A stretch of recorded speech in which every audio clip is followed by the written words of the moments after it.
Inilah kondisi rumah Harmin 45 tahun di Desa Sidoharjo, Kecamatan Pulung, Ponorogo. Di rumah sederhana berukuran 3 x 4 meter ini, ia membesarkan 3 anaknya, sedangkan sang suami tinggal di Pekalongan, Jawa Tengah. Anak bungsu mereka, Agung Tegar Jiwa Prakosa, yang baru berusia 3 bulan, terlahir tanpa anus dan membutuhkan perawatan medis intensif. Tegar terlahir dengan kondisi langka tanpa anus. Karena kondisi tersebut, ia harus buang air melalui lubang sementara di perutnya yang dibuat melalui operasi pertama. Namun biaya perawatan yang terus meningkat membuat mereka nyaris putus asa. Operasi pertama Agung Tegar dilakukan di Rumah Sakit Ngawi untuk membuat saluran pembuangan sementara di perutnya dan dibawa ke RSUD Dr. Harjono, Ponorogo. Meski telah melewati 1 tahap pengobatan, perjuangan panjang masih harus dilalui. Operasi kedua yang dijadwalkan 7 bulan setelah operasi pertama menanti dan memerlukan biaya besar yang menjadi beban berat bagi Harmin dan Sujoko yang hidup dalam keterbatasan. Sedikit membaik. Perutnya ini. Perutnya.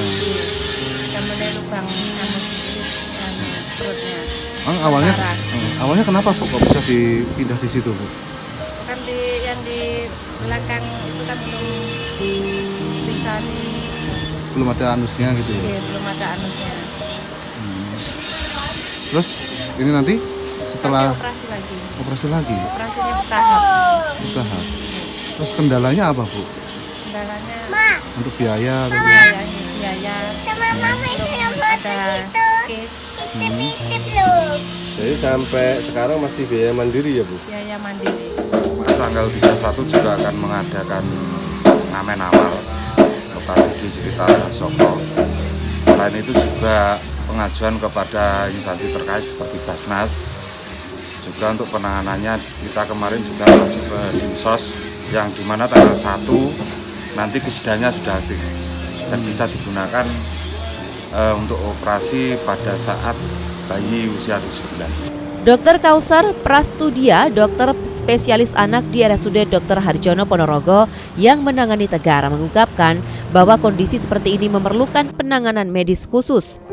Selain tidak memiliki anus, Tegar juga mempunyai infeksi paru-paru, juga sekat saluran pernafasan dan pencernaan lemah. Banyak kondisi medisnya. Yang pertama, dia sejak lahir memang ada gangguan di pencernaan, itu dia muncul sejak dia pertama kali waktu itu lahir, sehingga perlu penanganan khusus untuk saluran pencernaannya itu dimodifikasi sehingga buang air besarnya tidak lewat anus, tapi dibuatkan namanya kolostomi. Itu kondisi medis yang pertama. Kondisi medis yang kedua, dia juga ada infeksi di paru-paru atau kita nyebutnya di pneumonia itu.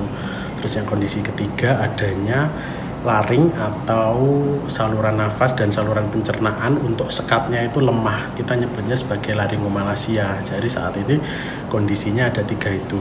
Untuk kondisi pneumonia sudah membaik, infeksi paru-parunya sudah membaik. Hari ini diperkenankan pulang. Masih ada PR-nya nanti terkait dengan kondisi laringomalacianya itu, yang kondisi sekat antara saluran nafas dan saluran pencernaan yang lemah itu. Sekalian juga nanti masih untuk program perbaikan di saluran pencernaannya. Harmin hanya bisa berharap uluran tangan dari para dermawan agar Tegar bisa terus mendapatkan perawatan. Sebuah perjuangan yang menguji kesabaran dan harapan agar Tegar bisa tumbuh dan menjalani kehidupan yang layak. Ega Patria, JTV, Ponorogo.